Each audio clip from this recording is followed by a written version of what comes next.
असम के ग्वालपाड़ा जिले के हासिला में कुछ महीने पहले जो बुलडोजर एक्शन हुआ था, वहां से करीब 1600 लोग अभी भी खुले आसमान के नीचे रह रहे हैं।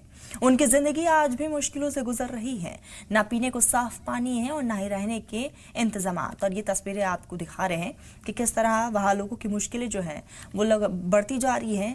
रोजमर्रा के सामान भी उनके पास मुहैया नहीं है।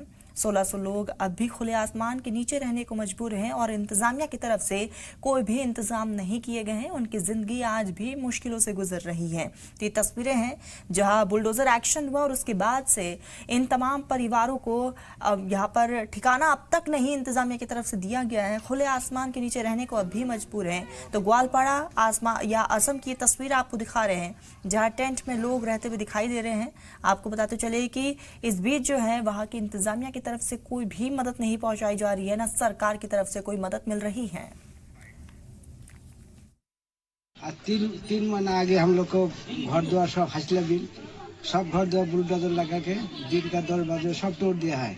ऐसा बर्तन में रहता है हम लोग, ना खाने भी नहीं है, ना पीने भी नहीं है, ना कपड़ा भी नहीं है, तिरपल भी नहीं है। बहुत मजबूर कर दिया हमारा कैम्प में 55 आदमी है, घर है 55 घर है। ऐसा करके चार तो कैम्प है हम लोग का। उधर है 140, उधर है 155, ऐसा करके 4 तो कैम्प हम लोग बनाया है। असम में ग्वालपाड़ा जिले में इस साल जून के महीने में हासिलाबिल इलाके और पाइकान इलाके में एक लार्ज स्केल एविक्शन किया गया गवर्नमेंट लैंड और फॉरेस्ट लैंड में। इन इलाकों में हासिलाबिल में 670 फैमिलीज और पाइकान के इलाके में तकरीबन 1080 फैमिलीज को बगैर असम गवर्नमेंट को रिहेबिलिटेशन प्लान रीसेटलमेंट प्लान के एविक्शन किया गया। और ये लोग जेन्युइनली लैंडलेस पीपल है।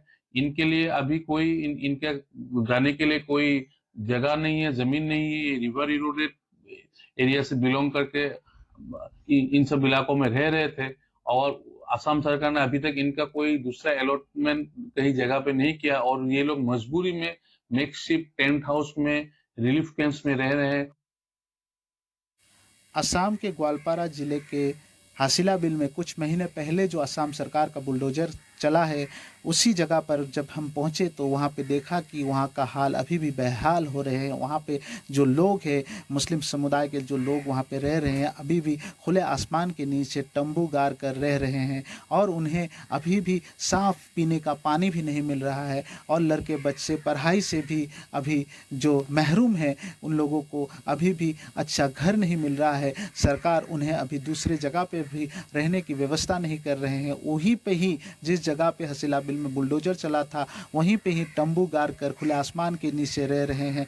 देखा जाए तो उनको थोड़ा बहुत मदद असम के जो जमीयत उलमा हिंद कामरूप के सदर जुनैद खालिद ने मदद की थी, परंतु अभी भी उन्हें बहुत से मदद की ज़रूरत है। अभी भी उन्हें बहुत से ज़रूरी सामान, पीने का साफ पानी हो या अन्य जो सामग्री हो, जल्द से जल्द देना चाहिए, क्योंकि अभी उन्हें नहीं मिलेगा तो उनका और भी हाल बुरा हो जाएगा। हमने वहाँ के स्थानीय लोगों से बातचीत की। उन्होंने साफ तौर से कहा कि वो लोग कई महीने से खुले आसमान के नीचे तंबू गाड़ कर रह रहे हैं, क्योंकि उनके पास अभी भी घर नहीं है। उनके घर में बुलडोजर चलने के बाद खुले आसमान के नीचे तंबू गाड़ कर रह रहे हैं।